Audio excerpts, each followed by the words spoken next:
Assalamualaikum warahmatullahi wabarakatuh. Waalaikumsalam warahmatullahi wabarakatuh. Selamat pagi anak-anak semua. Pagi Pak. Semangat pagi. Wah, luar biasa sekali ya semangatnya hari ini. Gimana nih kabarnya hari ini? Luar biasa. Alhamdulillah. Oke, sebelum memulai pertemuan pada pagi hari ini, alangkah baiknya kita berdoa terlebih dahulu agar diberi kelancaran kemudahan. Siapa nih yang mau ini berdoa? Saya Pak. Oh iya, silakan Ica. Baik teman-teman, sebelum memulai kegiatan, berdoa menurut kepercayaan dan agama masing-masing. Berdoa dipersilahkan. Berdoa selesai. Oke, terima kasih Ica sudah mau memimpin berdoa ya. Jadi hari ini kita akan mempelajari tentang kegagalan dan keberhasilan dalam belajar. Nanti diharapkan anak-anak bisa belajar dari diskusi kita hari ini nanti. Entah bagaimana saran atau solusi yang akan dihadapi untuk masalah belajar itu. Oke. Sebelum memulai, alangkah baiknya kita presensi terlebih dahulu. Yang pertama nih, Agung, Hadir Pak. Ahmad Zahid, Hadir. Andrea, Hadir.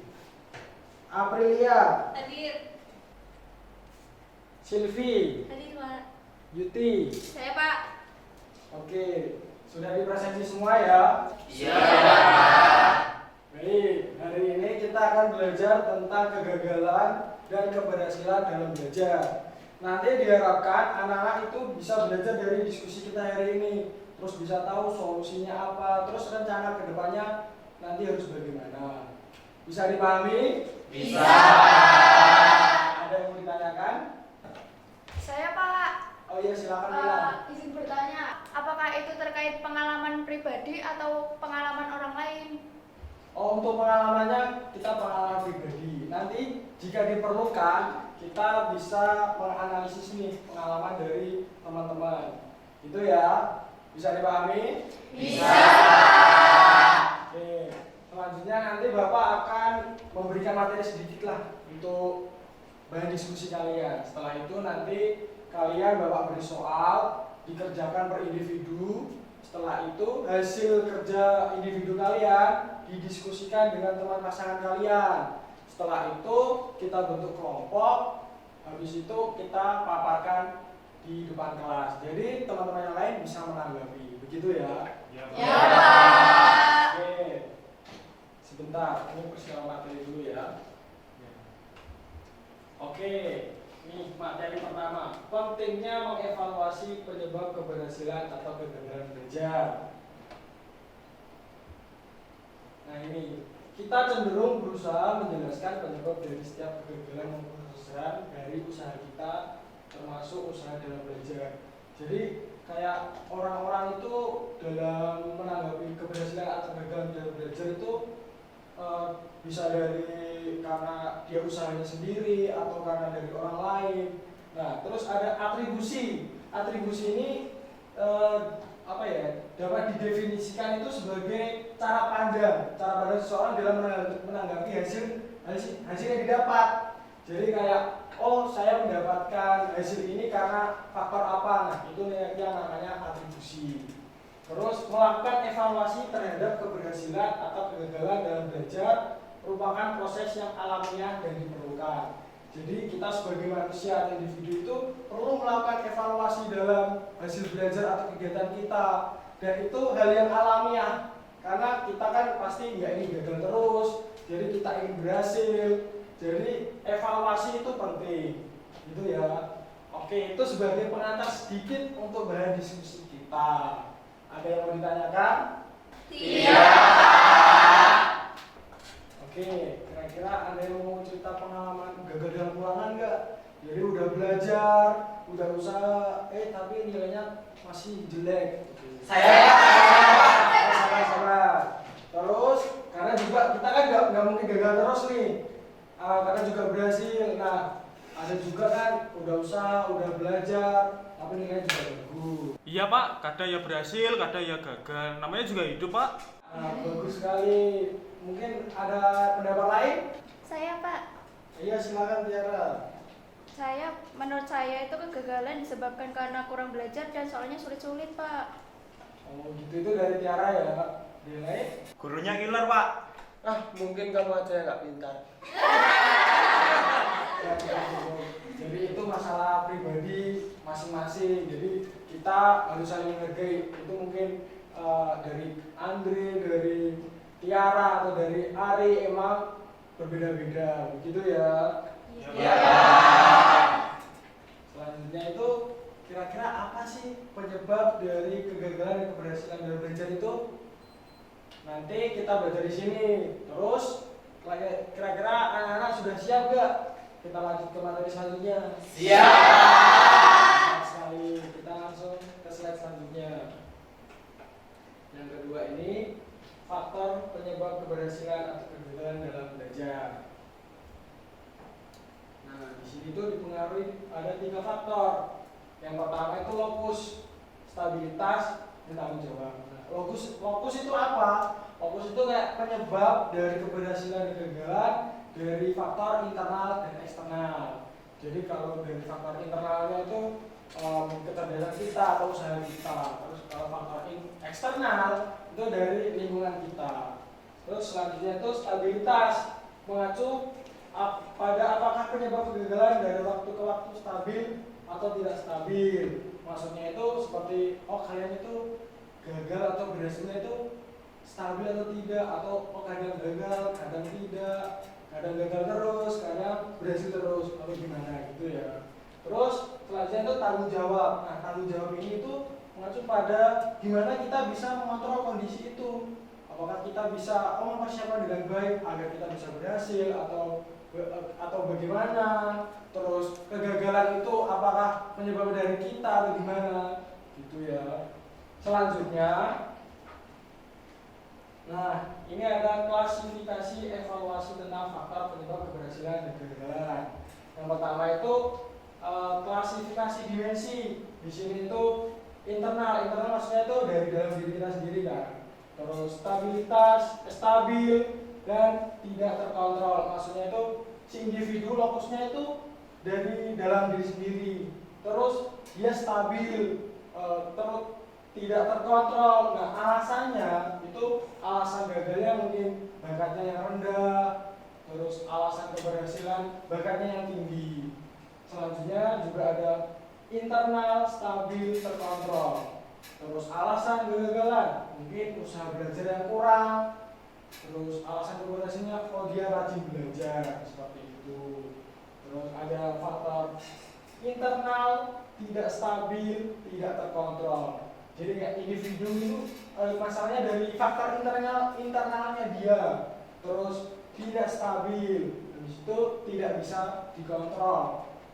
Alasan kegagalannya mungkin dia sakit sebelum ujian atau kesehatannya yang mendukung dalam keberhasilannya itu.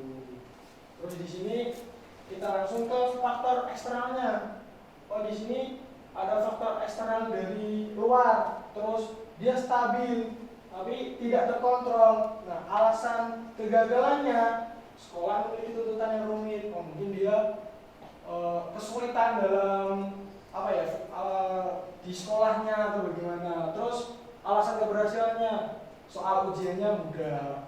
Selanjutnya itu dari eksternal, stabil dan terkontrol. Nah, ini tuh bisa alasan kegagalannya dari gurunya tidak adil atau bagaimana. Terus keberhasilannya guru yang mau membantu si siswanya itu. Lanjut ke eksternal, tidak stabil, terkontrol. Jadi faktornya dari luar, tapi dia tidak stabil dan tanggung jawabnya dia bisa mengontrol itu. Dan alasan kegagalannya, temannya tidak dapat membantu. Mungkin dia di sekolah tidak mempunyai teman atau bagaimana. Terus alasan keberhasilannya, temannya membantu dalam artian, dia punya teman untuk belajar, dia punya teman bermain di sekolah, jadi dia merasa nyaman di sekolah, seperti itu ya.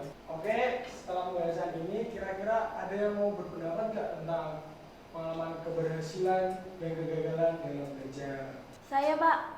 Oke, silakan Oka. Jadi begini Pak, saya memiliki pengalaman dalam kegagalan belajar. Itu karena teman saya sering mengajak main bukannya belajar.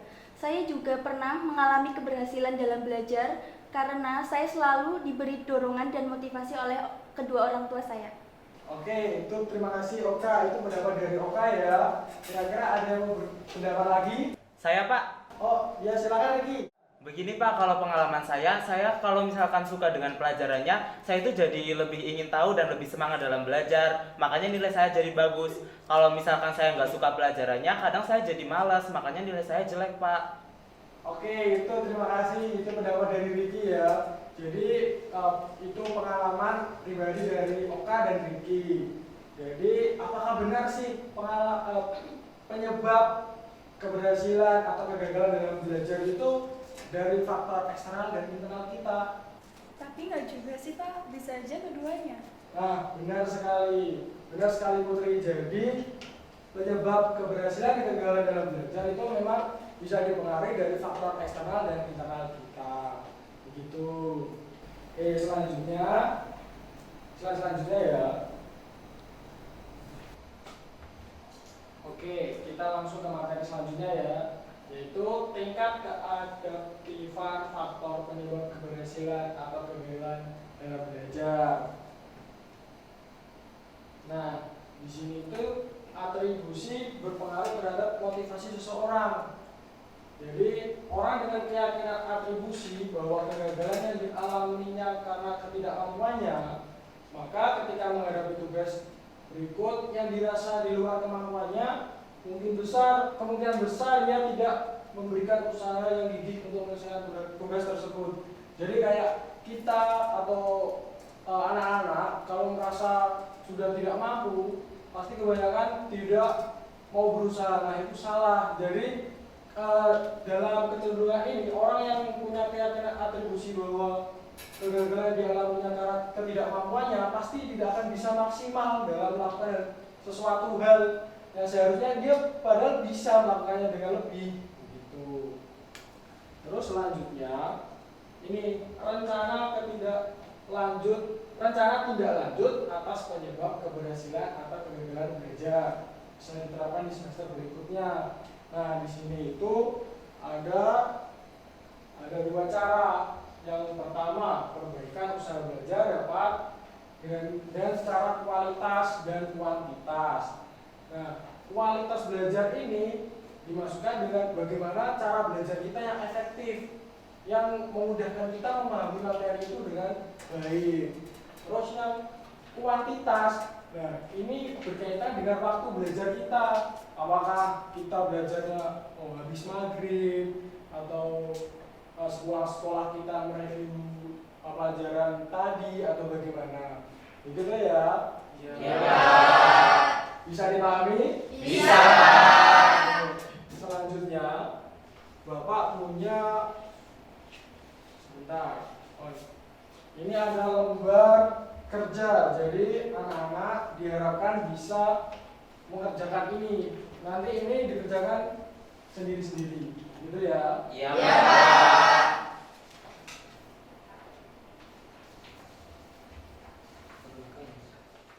Baik, semuanya sudah dapat kertasnya ya?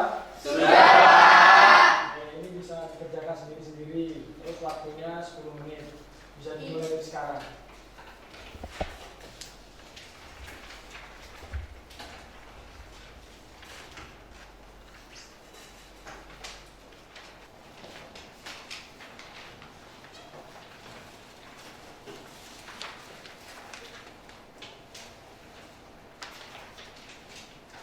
Waktunya sudah habis. Apakah sudah selesai? Sudah. Oke, jadi setelah ini anak-anak nanti bisa berdiskusi dengan pasangan-pasangannya, bisa dengan sampingnya, kalau enggak ya bisa dengan belakangnya. Jadi ini nanti berdiskusi hasil kerja kalian, gitu ya? Iya. Iya, Pak. Waktunya juga sama 10 menit. Oke, bisa dimulai.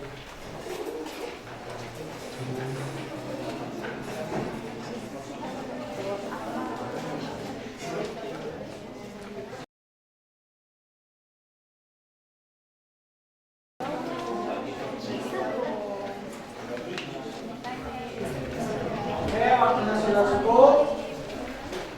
Sudah selesai diskusinya ya? Selanjutnya ini nanti kita bentuk kelompok. Nah, per kelompok bisa terdiri dari 3 sampai 4 pasang. Udah nanti Bapak atur. Jadi ini baris depan satu kelompok, terus yang ini, 3 ini, kelompok selanjutnya kelompok 2, terus sisanya ini jadi kelompok ketiga. Gitu ya? Iya. Jadi nanti kalian memaparkan hasil diskusi kalian di kelompok kalian. Begitu. Oke, bisa dimulai. Yuk.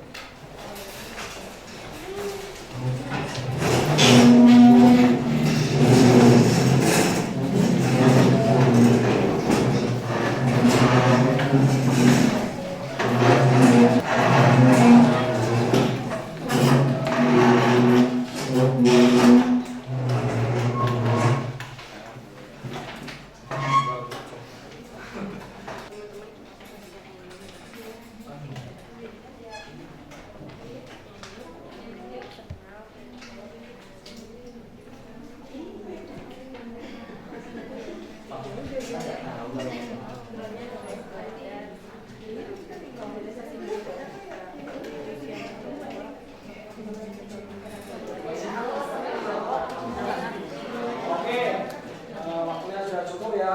Ya, Pak Rasa sudah mempresentasikan dengan kelompoknya kan? Oke, kira-kira di sini ada yang mau menyimpulkan nggak? Saya Pak, Oh ya, silakan Agung.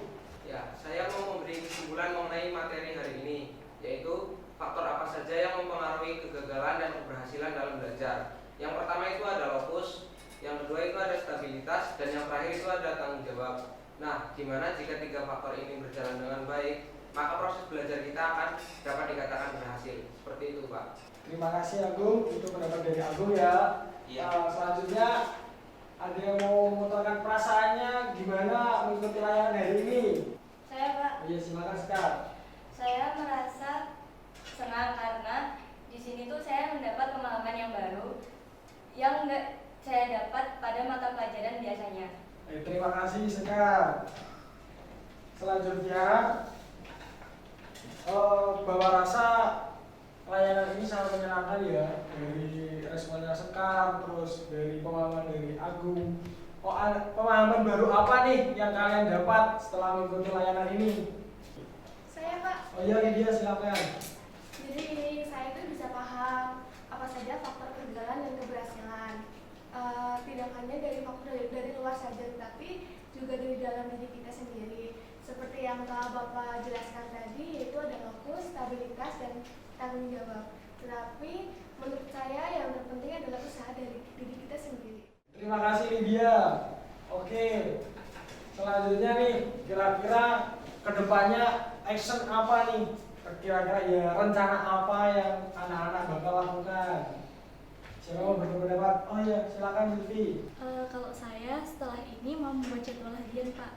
Jadi saya mau menyempatkan waktu ya sekitar 2 jam gitu buat belajar gitu ya, buat baca-baca buku gitu ya. Yang penting konsisten lah ya Pak. Terus setelah itu saya sih rencana mau mulai belajarnya itu jam 8. Jadi setelah sholat isya terus makan terus belajar. Oke, itu pendapat dari Silvi, mantap sekali. Bapak harap bisa tetap konsisten ya. Terus Bapak juga percaya bahwa nanti Silvi dan teman-teman semua bisa konsisten untuk menjaga rencananya itu. Oke, nih Bapak tanya sekali lagi nih, yakin nggak bisa konsisten nih buat melaksanakan rencana-rencana yang kalian bakal lakukan ke depannya? Yakin Pak. Mantap sekali. Selanjutnya ini Bapak punya lembar evaluasi. Jadi ini nanti bisa diisi sesuai dengan apa yang kalian rasakan lah, seperti itu. Nanti bisa dikumpulkan di meja Bapak. Begitu ya? Iya Pak.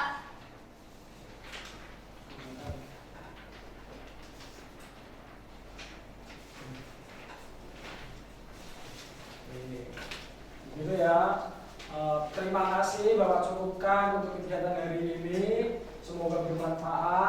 sebelum Bapak akhiri, tadi kan diawali dengan berdoa, maka kita akhiri dengan berdoa pula. Silakan Ica bisa berdoa. Baik teman-teman, untuk mengakhiri kegiatan berdoa menurut kepercayaan dan agama masing-masing. Berdoa dipersilahkan. Selesai. Terima kasih Ica. Terima kasih juga dari Bapak. Jangan lupa kursinya dikembalikan ke tempat semula ya.